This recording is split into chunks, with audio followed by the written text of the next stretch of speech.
घटना उस समय की है जब मैं अपने गांव में डाकिये का काम किया करता था। आज के ज़माने में मोबाइल फ़ोन का जितना महत्व है उतना ही महत्व उस समय डाकिये का हुआ करता था, क्योंकि उस समय ना तो हमारे गांव में फ़ोन हुआ करता था और ना ही बिजली। उस वक्त लोग डाकिये को काफ़ी इज्जत दिया करते थे। साथ ही साथ डाकिये का भी उस समय काफ़ी काम हुआ करता था। दरअसल हुआ कुछ यूं था कि उस समय हमारे गांव के डाक ऑफिस में 2 डाकिया हुआ करते थे, एक मैं और एक भरत। मगर भरत की कुछ दिनों से तबीयत ठीक नहीं थी, जिस कारण डाक ऑफिस का पूरा भार मेरे सर पर आ गया था। डाक ऑफिस में काफ़ी सारी चिट्ठियां जमा होने लगी, जिस वजह से मैं काफ़ी देर तक घर जा जाकर चिट्ठी पहुंचाने लगा। हालांकि उस समय गांव के लोग जल्दी सो जाया करते थे, मगर 2 लोगों का काम अकेले खत्म करने के बाद ही मैं डाक ऑफिस बंद करता था। उस समय मुझे डर वर नहीं लगता था, मगर मुझे कहाँ पता था कि इस घटना के बाद मैं इतना डर जाऊंगा कि मुझे इस डाकिये का काम ही छोड़ना पड़ेगा। खैर, एक दिन सुबह से ही काफ़ी मेहनत करने के बाद मैंने काफ़ी सारी चिट्ठियां घरों में पहुंचा दी और बाकी बचे चिट्ठियों को देखा तो उनका पता दूसरे गांव का था, मगर उन्हें आज के आज ही पहुंचाना ज़रूरी था।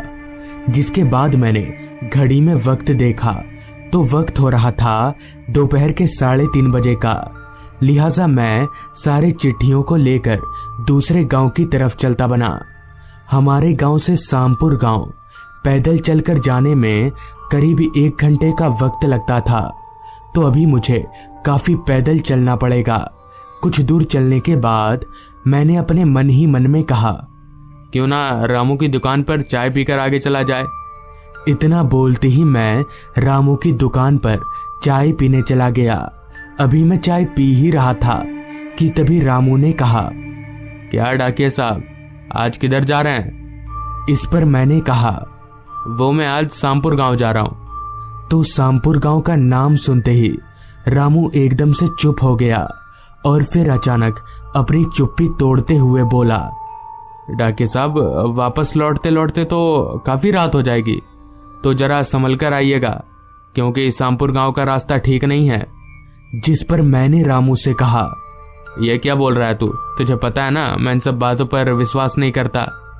इतना बोलने के बाद मैंने जल्दी से अपना चाय पिया और प्याला फेंकते हुए सामपुर गांव की तरफ चलता बना। खैर, करीब 1 घंटा पैदल चलने के बाद तकरीबन शाम के 5 बजे मैं सामपुर गांव पहुंचा और फटाफट से चिट्ठियों को उनके पते पर पहुंचाने लगा। सारी चिट्ठी पहुंचाते पहुंचाते कब 3 घंटे निकल गए पता ही नहीं चला। फिर जब मैंने अपनी घड़ी में वक्त देखा तो वक्त हो रहा था रात के 8 बजे का। उस समय रात के 8 बजना यानी काफी रात, जिस कारण सारा रास्ता वीरान सा हो गया था। खैर, मैं वहां और समय जाया ना करके अपने गांव की तरफ आगे बढ़ने लगा। रास्ता पूरी तरह से अंधेरे में डूबा हुआ था, वो भी इतना घना अंधेरा कि मुझे अपना शरीर तलक भी दिखाई नहीं पड़ रहा था।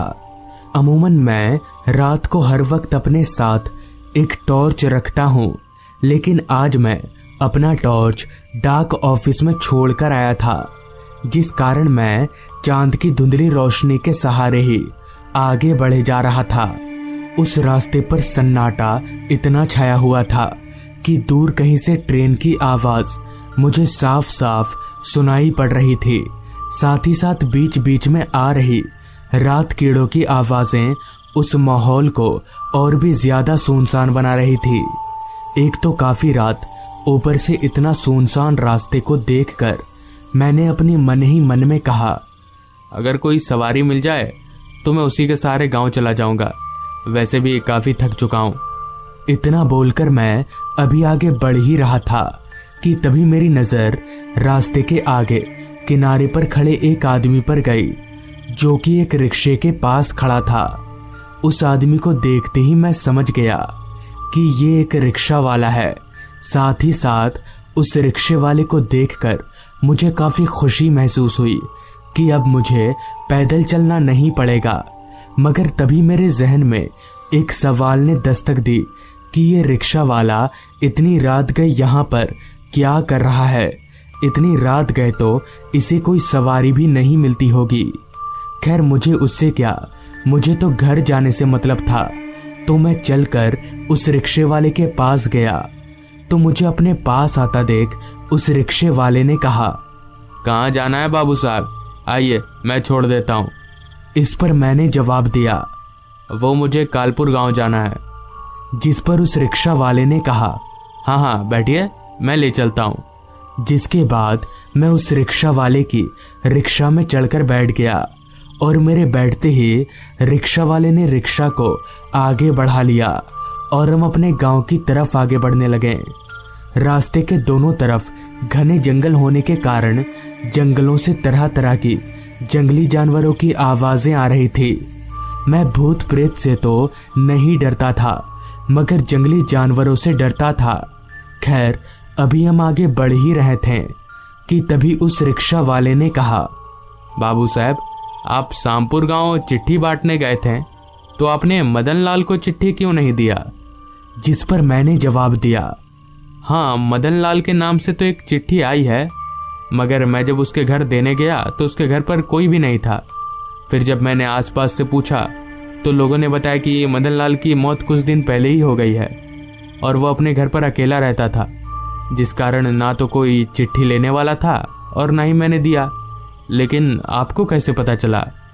इस पर वो रिक्शा वाला कोई जवाब ना देकर हंसने लगा तो मैंने उससे दोबारा कुछ नहीं पूछा। अभी हम आगे बढ़ ही रहे थे कि तभी ना जाने क्यों मुझे काफी तेज नींद आने लगी, वो भी इतनी कि मैं अपने पलकों को खोलकर रख तलक नहीं पा रहा था। अचानक नींद मुझ पर इस कदर हावी हो गया कि मैं रिक्शे पर बैठे बैठे ही सो गया। फिर जब मेरी आंख खुली तो आगे का नजारा देखकर मेरे होश उड़ गए और मेरा सर घूमने लगा, क्योंकि रिक्शा बहुत तेजी से चल रही थी और रिक्शा चलाने वाला कोई नहीं था। मतलब कि रिक्शा अपने आप ही चल रही थी। मगर ये कैसे हो सकता है? और तो और वो रिक्शा वाला गया तो गया कहाँ?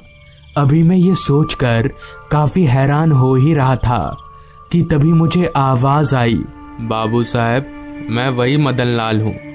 उस आवाज को सुनकर मैं एकदम से चौंक गया और मैंने जब अपनी निगाहें उस आवाज की ओर घुमाई तो मैंने जो देखा उसे देखकर मेरे हाथ पैर कांपने लगे, क्योंकि वो रिक्शा वाला हवा में उड़ते हुए मेरे साथ चल रहा था। मगर अब उसका पूरा चेहरा कुचला हुआ नजर आ रहा था और उसकी आंखें बाहर लटक रही थीं।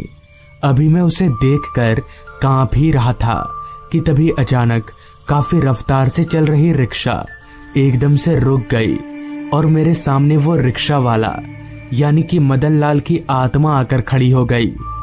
डर इस तरह से मेरे ऊपर हावी हो चुका था कि मेरे हाथ पैर फूलने लगे थे कि तभी मदन लाल की आत्मा ने कहा, आज से 6 दिन पहले मैं रात के वक्त इसी रास्ते पर रिक्शा चला रहा था, तभी अचानक एक पेड़ मेरे ऊपर आ गिरा, जिस कारण मौके वारदात पर ही मेरी मौत हो गई।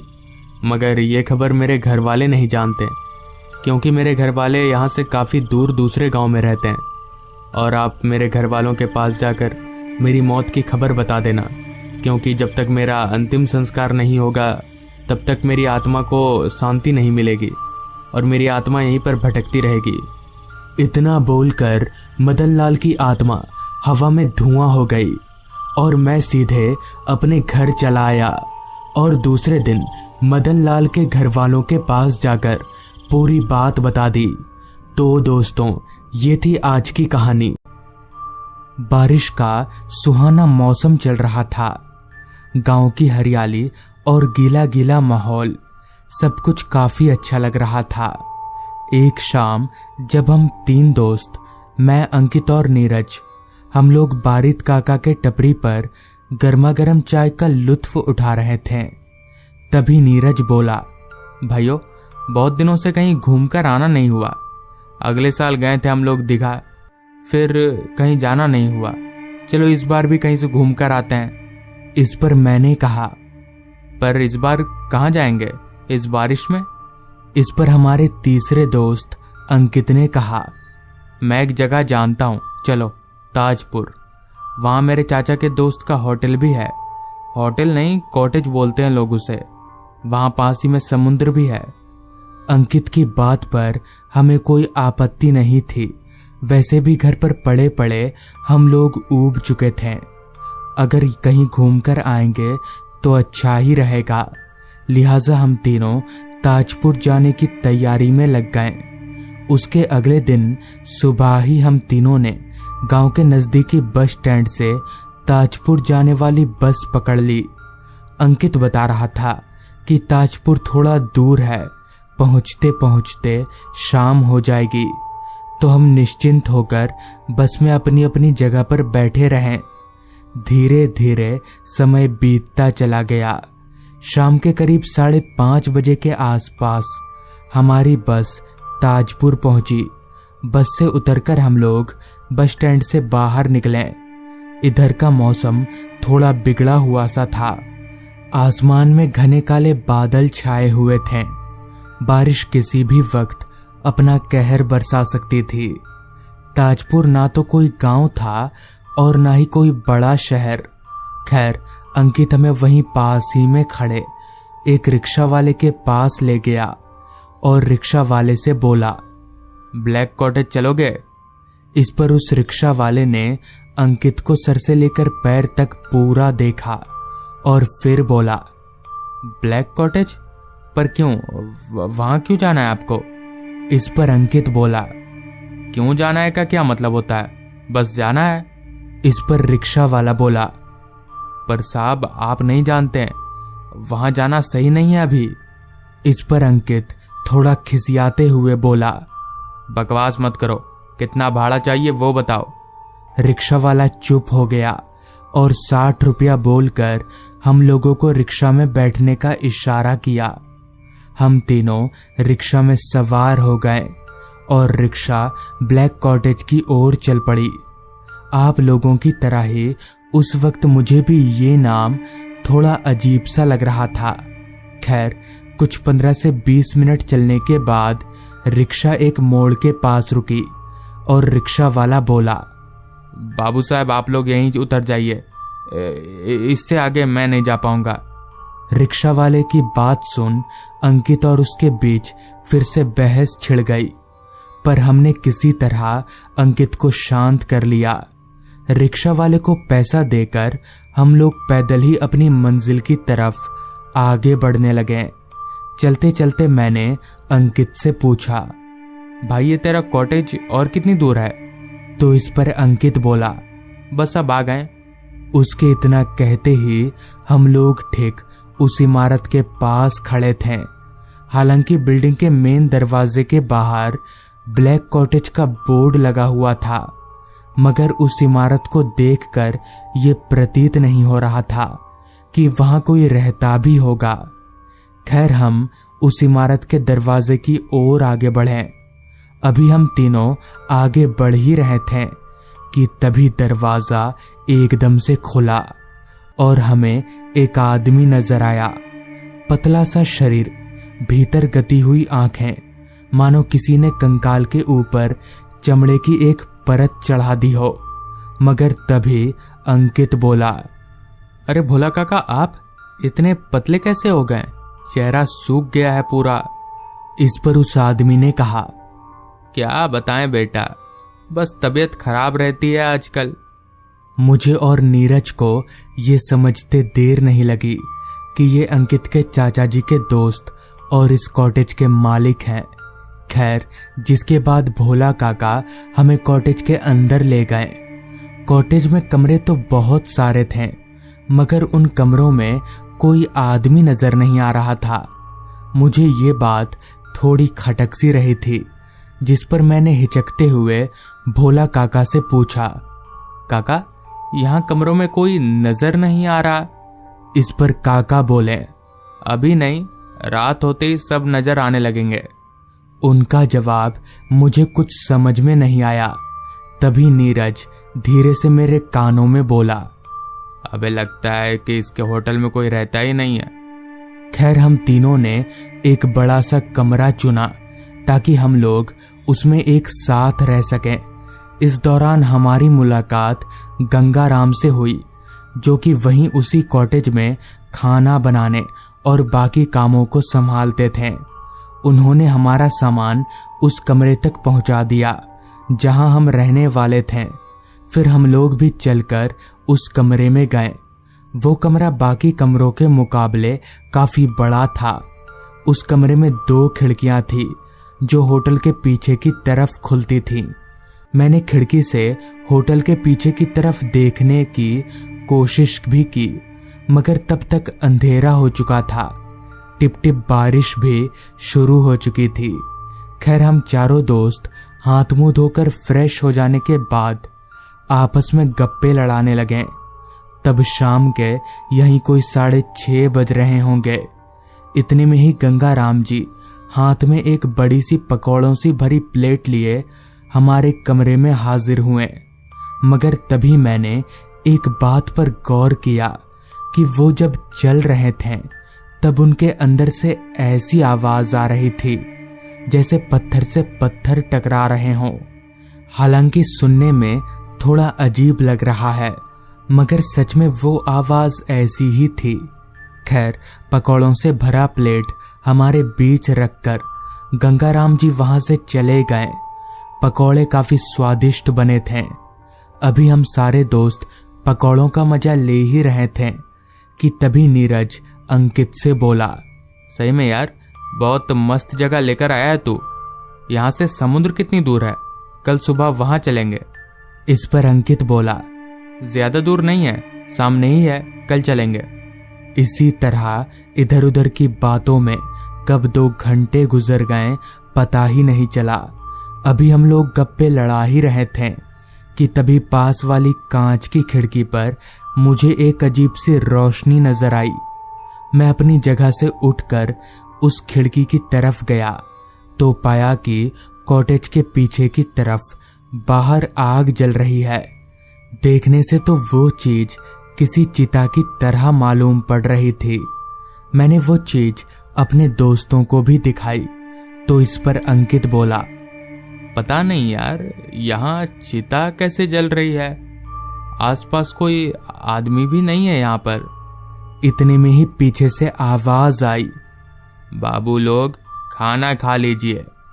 हम पीछे मुड़े तो गंगाराम एक बड़ी सी प्लेट में कुछ ढककर लाया था। इससे पहले कि हम उससे उस चिता के बारे में कुछ पूछ पाते, गंगाराम ने प्लेट के ऊपर से वो ढक्कन हटा दिया। तो हमने जो देखा वो देखकर हम सबके होश उड़ गए। उस प्लेट में कुछ और नहीं बल्कि भोला काका यानी उस कॉटेज के मालिक का कटा हुआ सिर था। डर के मारे मेरे पैर जोर जोर से कांपने लगे थे। इसी बीच मैंने जब गंगाराम के चेहरे की तरफ देखा तो मेरी सिट्टी बिट्टी गुल हो गई, क्योंकि गंगाराम का चेहरा किसी इंसान का था ही नहीं।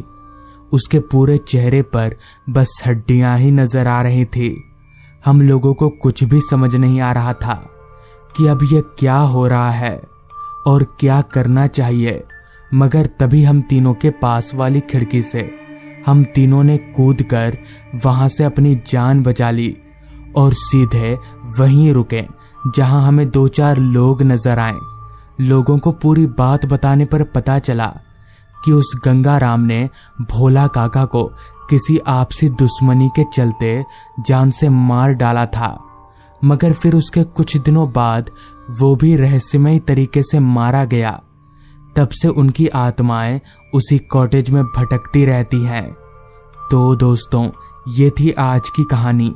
अगर आपको ये कहानी पसंद आई हो तो चैनल को ज़रूर सब्सक्राइब कर लें। तो मैं आपका दोस्त आर्यन जल्द ही मिलूंगा आपसे ऐसी ही एक कहानी के साथ।